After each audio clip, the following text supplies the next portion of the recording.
स्वागत है आपका हमारे YouTube चैनल लेट्स लर्न में। तो दोस्तों आज हम पढ़ने वाले हैं कबीरदास जी का जीवन परिचय। तो दोस्तों अगर आप इस चैनल पर नए हैं तो चैनल को लाइक करें और सब्सक्राइब करें। वीडियो अच्छी लगे तो अपने दोस्तों को शेयर भी करें। तो चलिए शुरू करते हैं कबीरदास जी का जीवन परिचय। कबीरदास जी का पूरा नाम कबीरा और कबीर था। जन्म तिथि थी सन 1398। जन्म स्थान था वाराणसी उत्तर प्रदेश। पिता का नाम था नीरू, माता का नाम था नीमा। प्रसिद्धि इनको प्राप्त थी कवि संत दार्शनिक।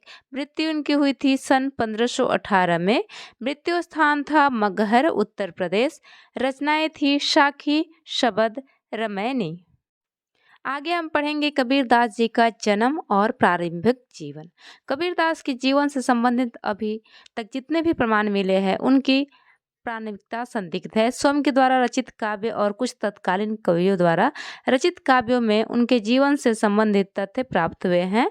इन तथ्यों के आधार पर संत कबीर का जन्म 1398 ईस्वी में एक चुलाहा परिवार में हुआ था। उनके पिता का नाम नीरू एवं माता का नाम नीमा था। कुछ विद्वानों का यह भी मानना है कि कबीर किसी विधवा ब्राह्मणी के पुत्र थे जिसने लोक लाज के डर से जन्म देते ही कबीर को त्याग दिया था। नीरू और नीमा को कबीर पढ़े हुए मिले थे। उन्होंने कबीर का पालन पोषण किया। कबीर के गुरु प्रसिद्ध संत स्वामी रामानंद थे। लोक कथाओं के आधार पर यह स्पष्ट होता है कि कबीर विवाहित थे। उनकी पत्नी का नाम लोई था। इनकी दो संतानें थी, एक पुत्र और एक पुत्री थी। पुत्र का नाम कमाल था और पुत्री का नाम कमाली थी। आगे पढ़ेंगे कबीर का साहित्यिक परिचय जो कि बहुत इम्पोर्टेंट है।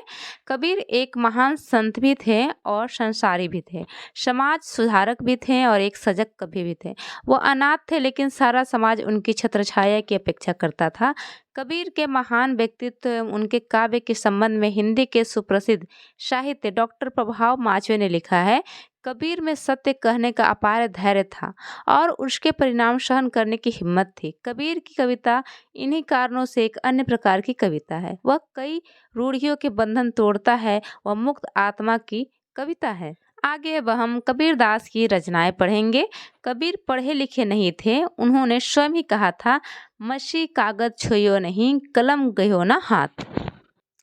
अतः यह सत्य है कि उन्होंने स्वयं अपनी रचनाओं को नहीं लिखा है। इसके बाद भी उनकी वाणियों के संग्रह के रूप में कई ग्रंथों का उल्लेख मिलता है।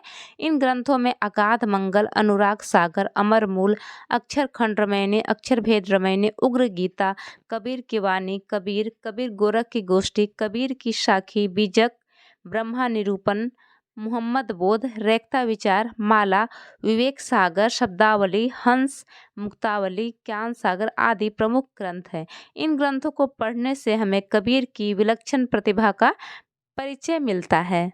आगे अब हम कबीर दास के दोहे पढ़ेंगे। गुरु गोविंद दोयु खड़े, काके लाग्यो पाए, बलिहारी गुरु आपने, गोविंद तियो बताए। ऐसी वाणी बोलिए मन का आप खोए, औरन को शीतल करे आपहु शीतल होए। जाति न पूछो साधु की, पूछ लीजिए ज्ञान, मोल करो तलवार का, पड़ा रहन दो म्यान। दुख में सुमिरन सब करे, सुख में करे न कोय, जो सुख में सुमिरन करे, दुख काहे को होए। काल करे सो आज कर, आज करे सो अब, पल में प्रलय होएगी, बहुरी करेगा कब।